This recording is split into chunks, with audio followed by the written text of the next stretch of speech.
Big crime summit in St. Louis yesterday, and we're going to discuss it on this edition of Next Up. Charlie Brennan and Alvin Reid, joined by Les Sterman, who joins us from Citizens for a Greater Downtown St. Louis. Hello, Mr. Sterman. Welcome back.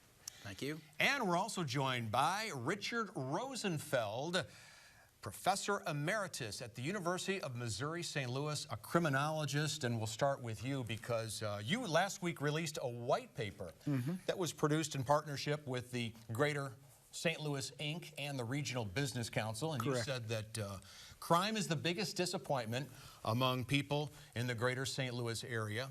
It's 20% or so of individuals in our area feel confident that their leaders are doing the right thing when it comes to crime.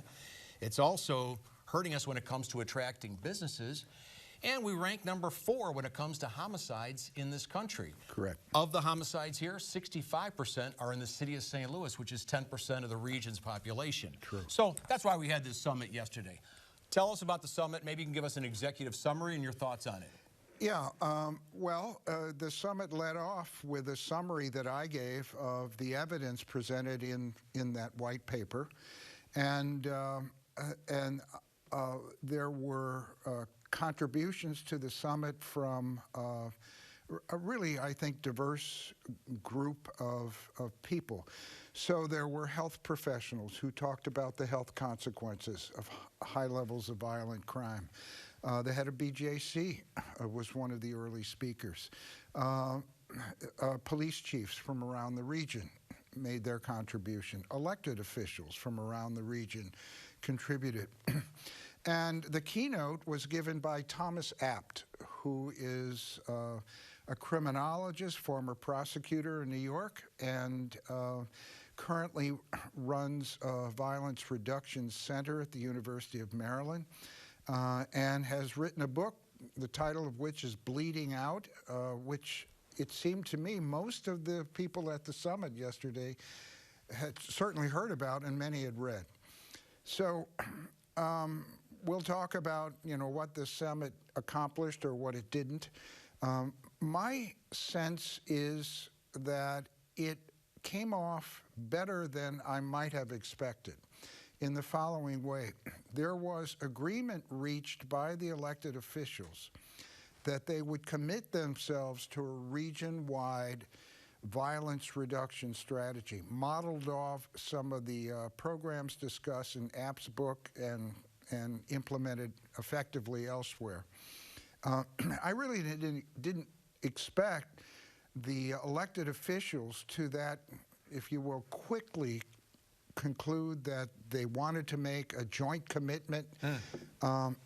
Now, we'll have, the proof of the pudding is in the eating. We'll have to see what happens. Okay, Les, you live downtown, I do. and I know that you're working on these issues with residents there and with city officials. Did you go to were you at the summit yesterday? I was there, yes. Did you come away thinking that this will help with the problems we have in downtown St. Louis? Well,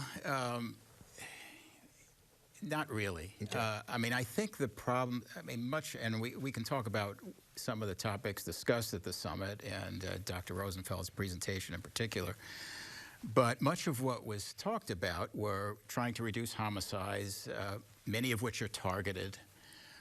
The problems we have downtown, I think, are a little bit different. Now, we certainly have some targeted violence downtown. Last year we had 12 homicides. I think we have 4 or 5 so far this year. I was surprised to see Dr. Rosenfeld put up a map of the neighborhoods where the most violent crime occurred, one of which is downtown. You could not say that 10, 15, 20 years ago. Charlie, you spent a lot of time downtown. Downtown used to be one of the safest places in the region. Almost every hour of the day. Right. And so much of what we see downtown, like we saw the last couple of weekends, are parties and gatherings getting out of hand, people with a lot of guns. So we see a lot of spontaneous, opportunistic kind of violence. A dispute starts in an argument of some kind. It spills out on the street. People shoot guns. And if we don't deal with this, there's going to be a mass casualty event downtown at some point from these crowds. And you know, the other thing that I see downtown is there's really a tremendous amount of unreported crime, including things like assaults, because of the difficulty in getting through to 911, the fact that police often arrive late, if at all. I mean, I'm not a criminologist. There's only one of those at the table here. Well, but I know what I see. I mean, one of the problems, of course, is that the 911 system is faulty, and that sometimes people will call, like my wife did from downtown about 1 year ago, and she was put on hold, and after 35 minutes, no one had, taken her call to report the assault. So even though, Professor Rosenfeld, when it comes to aggravated assaults, this region is one of the worst in the nation, according to your report. Well, it actually isn't one of the worst. With aggravated assaults? Aggravated assault is, very serious but non-fatal assault. We're somewhere in the middle of metropolitan areas with respect to aggravated assault. It's homicide, fatal assaults, where we rank close to the top. Is it possible that if people were answering 911 in an expeditious manner, there would be more reported and the number would be even higher? Certainly possible, yes. We have a good count of homicide. Our count of other crimes that rely primarily on people reporting the crime to the police is, prone to error because people can't get through 911 or for whatever reason choose not to report the crime to the police. I mean, we saw the events of the last couple of weekends where, big brawls broke out. People were being assaulted. Not one arrest was made in any of that. So presumably there was no police report of an assault, and it was not statistically reported. So, I have to question some of those numbers. And to me, it's sort of counterintuitive that you have this huge increase in homicides while other forms of violence, the trend is relatively flat. Okay. Well, let's mention the map that you had showing where, crime was. Okay. We know this. Most of it is in Northside black neighborhoods. Correct. Now, the region can talk about addressing it, but really, if that's where the most of the problem is, why not just address where the problem is? Well, I think in the first instance, that's where the problem will be addressed. Certainly should be. But, you're right. Crime is serious violent crime is heavily concentrated in a relatively small number. Not most neighborhoods on the north side of St. Louis, but a relatively small number of neighborhoods there. But not exclusively so. Crime in parts of Dutchtown is serious violent crime is quite elevated. In parts of North County, crime is elevated. In parts of St. Clair County, crime, serious violence is elevated. So that's where I think a regional commitment really does make sense. Certainly St. Louis City and St. Louis County have to collaborate, and they share intelligence all the time about individual cases. What they don't do enough of, as far as I'm concerned, is collaborate on programs to reduce crime. And I think that's one of the efforts that Thomas Abt certainly has proposed, that kind of interjurisdiction collaboration. And if he and his crew come back to assist in the implementing the kinds of programs he thinks will work, I'm certain he's going to want that kind of commitment. Well, he wasn't, this was not his first visit to St. Louis. Correct. You know as well as I do that he was here 3 or 4 years ago. Right. You had him out at UMSL. I had him in a little summit that we had at 1220 Olive, the studios of KMOX. And the then police chief was there, the then president of the Board of Aldermen, and others. And everyone nodded and said, oh, this guy makes a lot of sense. But then the leaders decided to go with something called Cure Violence, another group, and not his focused deterrence plan. Correct. So is it possible that everyone will have been nodding their heads and agreeing this week, but nothing will happen? Certainly it's possible. And there's no guarantee that the follow-up to yesterday's summit is going to differ from the absence of follow-up that we've seen time and again in St. Louis, not simply with respect to crime, but with respect to lots of issues. Why am I then somewhat hopeful, a little more hopeful now than I have been in the past? That was my question.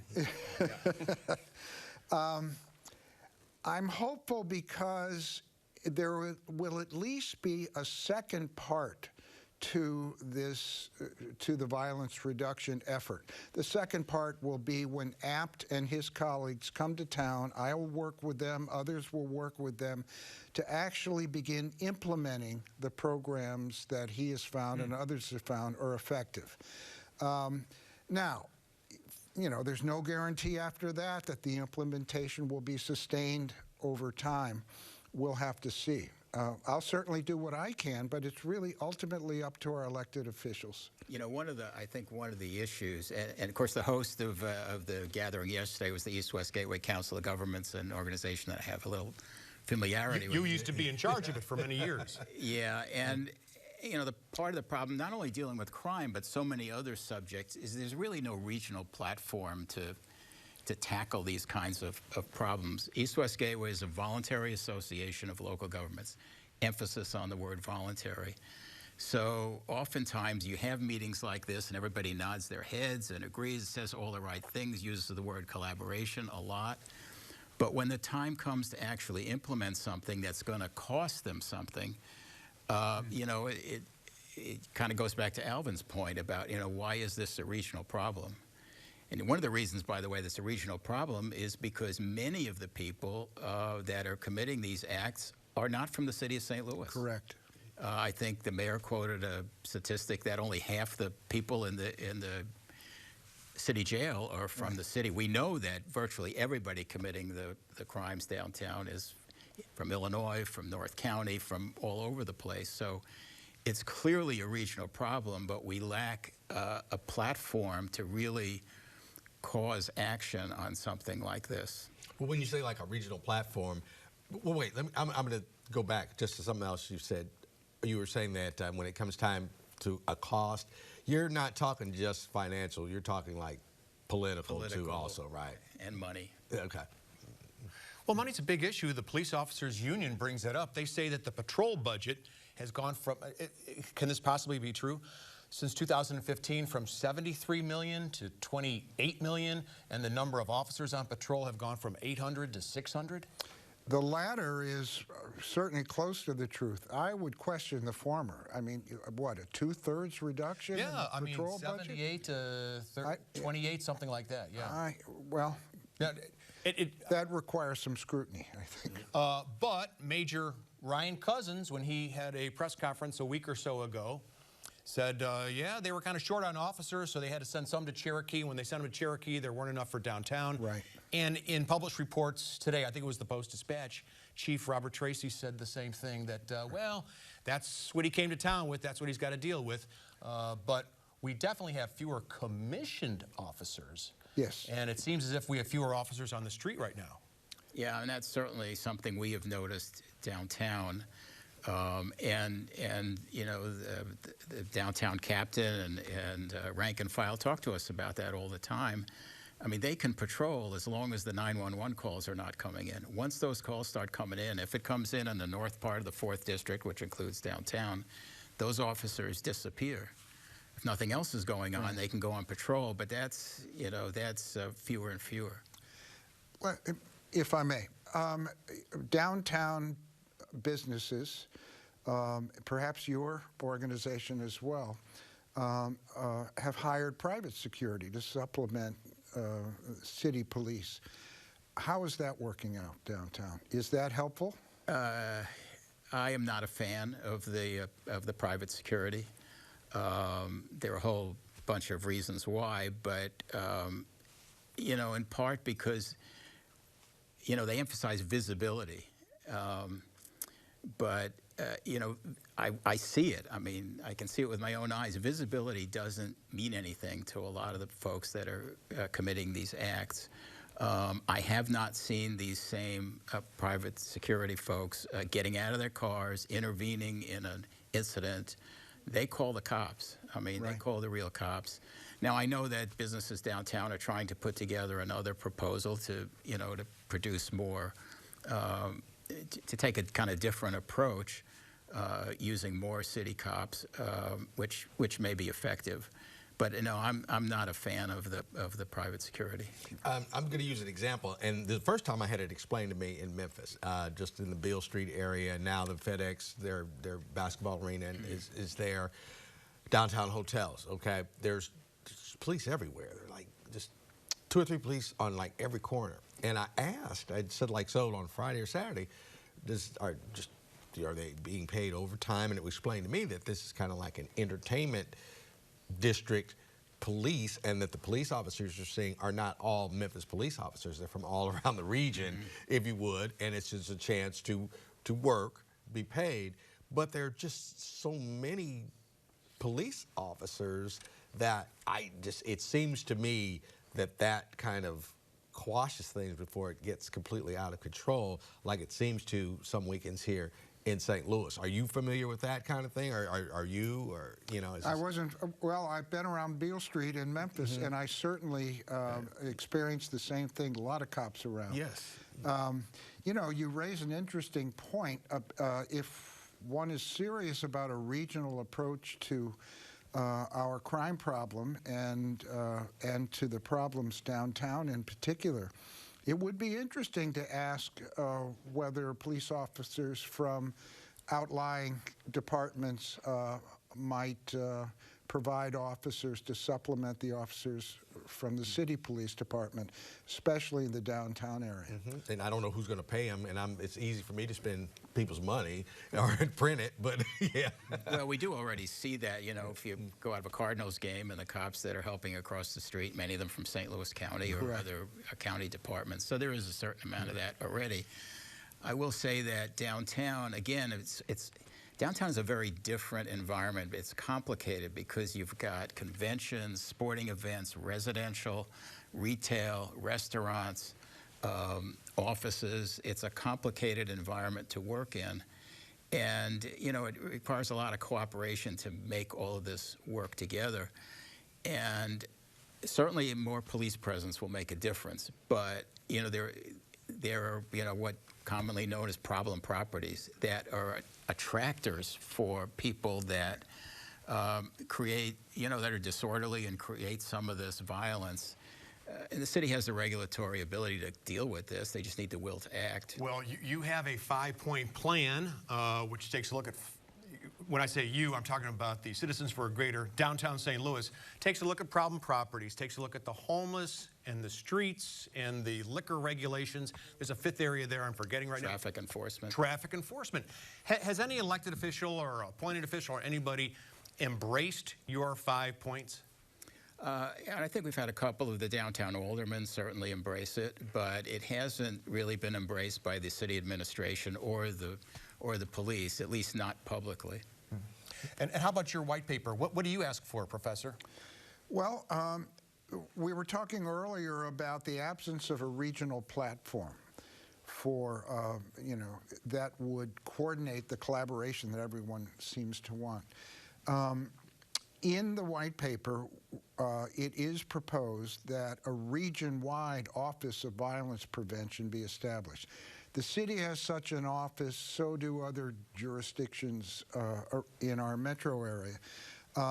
But a region-wide Office of Violence Prevention that was sufficiently resourced and had an advisory group including business owners, residents from all different walks of life, strikes me as at least the seeds of a platform that could coordinate, a variety of violence reduction initiatives.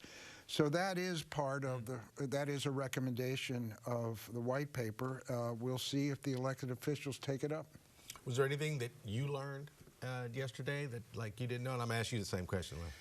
I was impressed. We were talking about this earlier. I was really impressed by the healthcare professionals' presentations. From the head of BJC down to other presentations, these these are clearly dedicated, highly motivated people. And if there was a common message, it's that the violence that we experience in this region is most directly experienced, obviously, by the direct victims.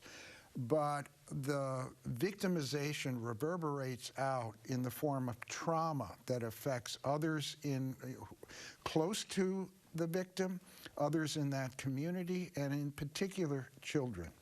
And one of the points made was children who are subjected to those kinds of traumatic experiences over and over again when they're young may never recover. That was effective, and yes, I did learn from that presentation. Les, anything that stand out for you? Yeah, certainly the same. I think we had the same impressions there. You know, there's so much talked about, you know, sort of the precursors to crime and violence being poverty and homelessness and things like that. But I think the conclusion that the experts brought to us that violence begets poverty. Yes. That the ongoing multi-generational trauma that is introduced in the community creates more poverty. So if we don't interrupt that cycle, you can't do one thing or the other. You've got to interrupt that cycle of violence, including with greater enforcement. Well, one of the problems, which is, you know, subject of a lot of research now, is that the human brain, when it's suffering from anxiety or trauma, cannot learn. The brain kind of switches functions, and it can't pick up things to remember when it's in this survival mode. So if you grow up in a neighborhood where you're always worried about your own personal safety, you're less likely to have educational attainment. Right. And so think of in fact, your study shows that each homicide can cost the region between $13 and $23 million. Yes. It's costly in so many ways, beyond the dollar amounts attached to, you know, medical care and so on. I think a major theme yesterday was the degree to which poverty and violence feed one another. A conventional understanding is that, you know, impoverished areas generate conditions that lead to violence, and that's certainly true. What is also true is that high levels of violence exacerbate and, in effect, solidify poverty in a neighborhood.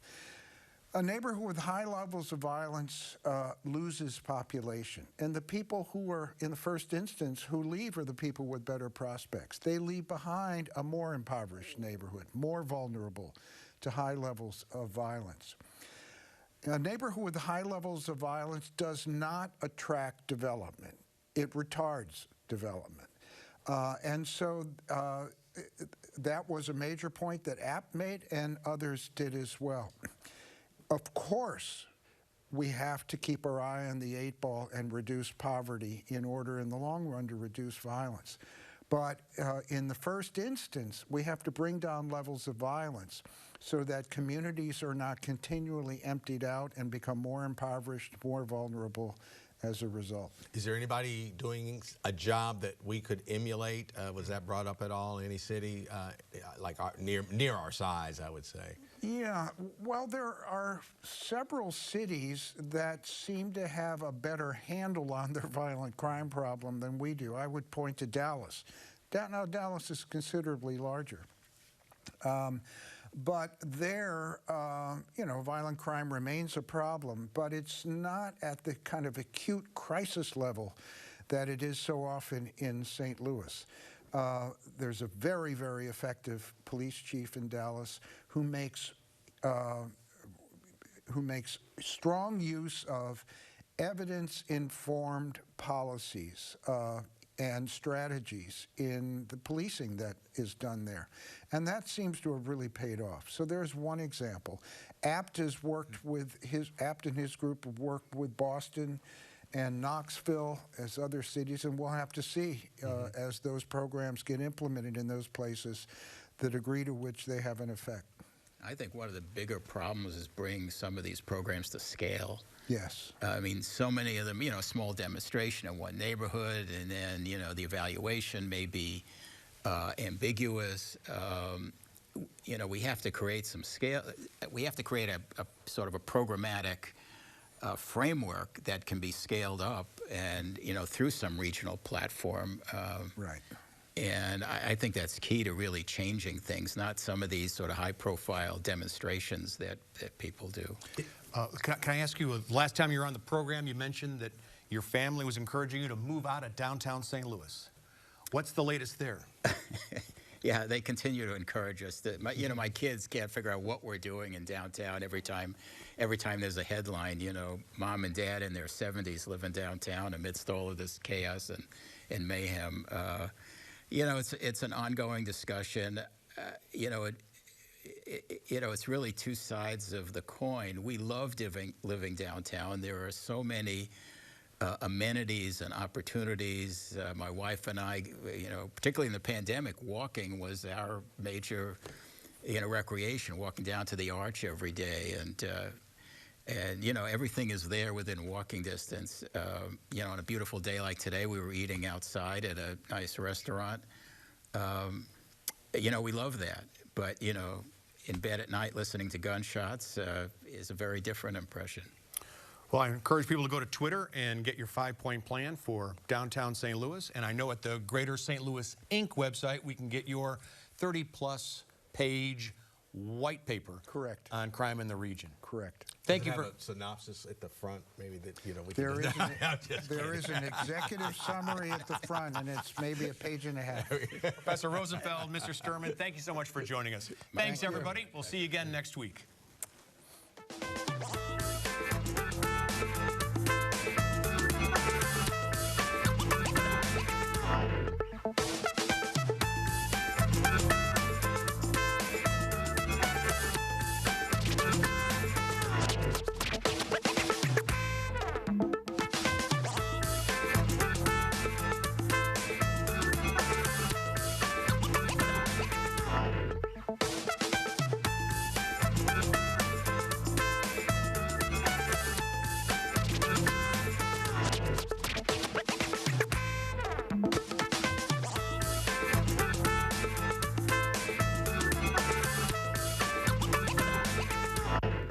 Donnybrook is made possible by the support of the Betsy and Thomas Patterson Foundation and the members of 9PBS.